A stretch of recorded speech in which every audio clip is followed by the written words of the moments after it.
आज म YouTube live बसेर एकदमै फेमस हुन्छु। फेमस पहिला भाडा मार्न सिक अनि बल्ल लाइभ जालस। हैन बाउ, अहिले त डिजिटल जमाना हो, कसले भाडा मार्छ? ओहो भाइ के छ लाइभ स्टार्ट गर्यौ त? ओहो दाइ ठीक छ, अहिले गर्दैछु। तपाई पनि बोल्ने हो क्यामेरामा? ओइ छोरा म पनि बोल्छु है, मलाई पनि स्टार बनाउनु नि। नमस्ते सबैलाई, मेरो लाइभमा स्वागत छ।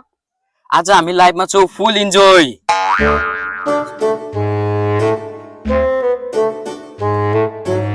ओइ पहिला बत्तीको बिल तिरेको लाइभ गर्ने। बाउ प्लिज त्यसो नगर्नु न, लाइभ बिग्रिन्छ क्या। लाइभ होइन तिमीको भविष्य बिग्रिन्छ। यो लाइभ भन्दा त बाउको लाइभ वार्निङ भयो। आजदेखि लाइभ साइभ बन्द। बाउलाई कन्टेन्ट क्रिएटर बनाउनु पर्छ। ठीक छ, तोरा मेरो नाम चाहिँ कन्टेन्ट क्रिएटरमा ड्याड राख है।